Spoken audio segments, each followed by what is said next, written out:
everybody, and welcome back to PGW Pro Gore Wrestling.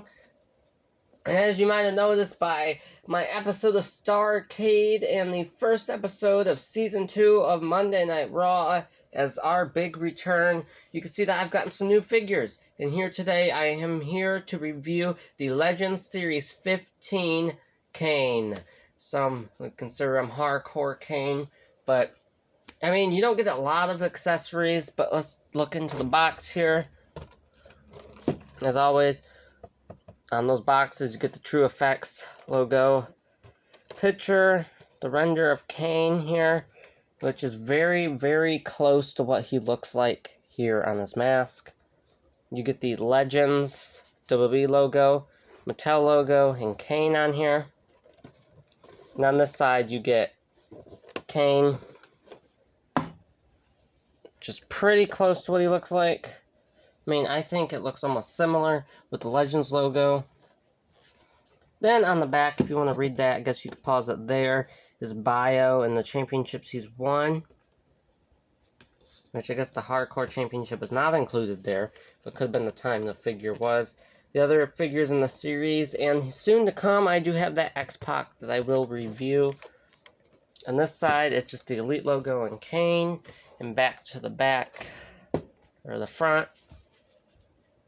Now to dive into Kane's accessories. So far, I like posing this figure around. He's really fun. And he comes with two mic holding hands. One's his glove hand that's not sculpted, but it's painted on.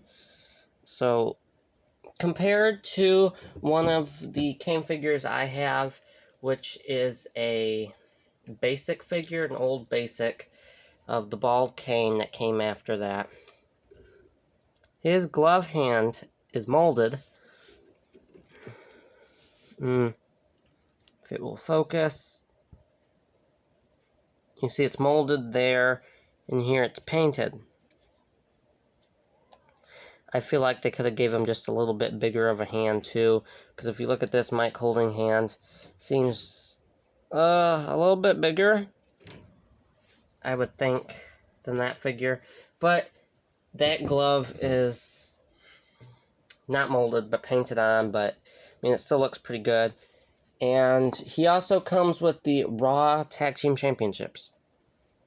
He's won this multiple times with multiple different people like RVD and some other wrestlers. So I love this championship, and if this comes maybe with another figure, I might pick it up so that way I can have the Raw Tag Team Championships to use in the pick fed. Right now, to be honest, I think I'm just going to use the SmackDown titles, which I don't really like these, but I mean, I do like the blue on them. I mean, it doesn't look terrible, but I think that's what I'm going to go to. But I really like this championship. Getting off task here, but I love this championship. I'm glad this came with him. He also comes with the Randy Orton hands. This is the same thing. It's a painted on glove instead of molded.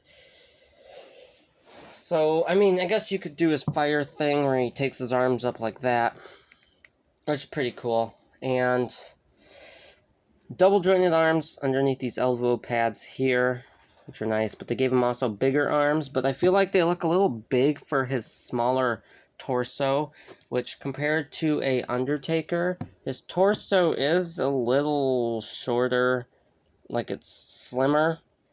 I wish they would maybe use a torso just a little bit bigger, even like the Undertaker torso. That way you give him a little more largeness to him, like an AEW Dustin Rhodes, how he's a little larger in the chest area. On this side, he has his gauntlet. It's painted on, not sculpted, which sucks. But diving into his mask here, I think this is an incredible likeness to Kane. His hair mold is really cool. You might have seen before my custom Kane, which was nothing as good as this. This is amazing. You see the straps on the back of his head, and they continue around with all these hair pieces to this beautiful mask sculpt. Beautiful paint on it. Looks pretty much identical to that. Besides, I feel like there's just a little too much red right there. Some of this needs to be shrunk down a little bit to match that better. Like some of the red needs to come up to here and come across, as you can kind of see on the mask back there on that. The stitching's all there, and the beard and the mouth looks pretty much identical to what this picture looks like. Besides, the red is not all properly put on there. I feel like there's some spots kind of been shrunk down a little bit. But still, it's amazing head sculpt.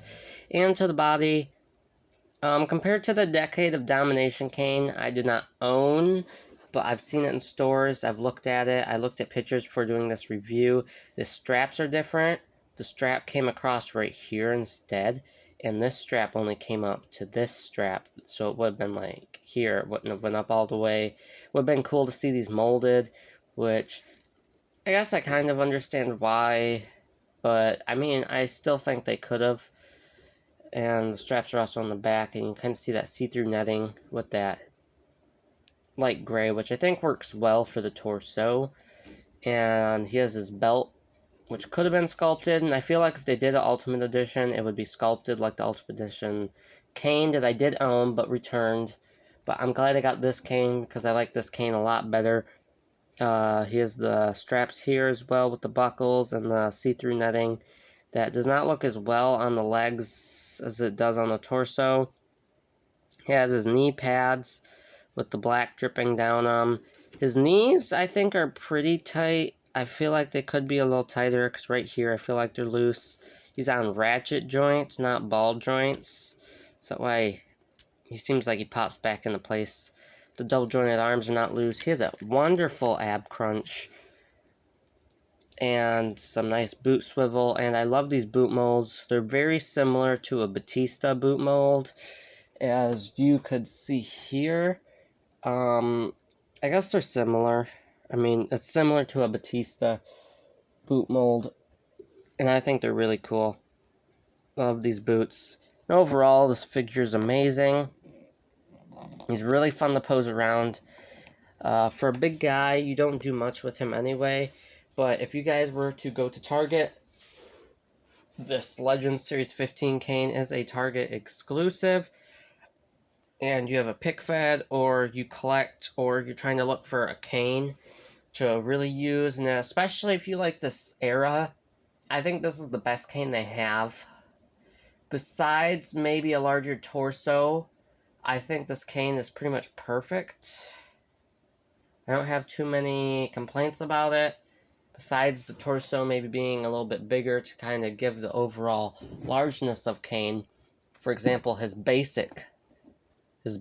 bald basic does a lot better for that. And even if you have a bald head Kane, you could even, as you can see, the heads are removable on these new ones. You could even pop on. I don't have it on all the way because I don't want to break anything, but the neck peg is not on all the way. But you could even give it the bald look if you really wanted to. I think that even looks cool. There's multiple fix-ups you could do with this Kane, but overall, this is my favorite Kane figure I've owned over the years. I'm really glad I picked this up. And if you guys want to see more action figure reviews and or episodes of Raw and SmackDown and our premiere pay-per-view events here on PGW, please give me a thumbs up if you like this video, and please subscribe. Press that notification button so that way you can be notified when more PGW action comes out. I will see you in the next video.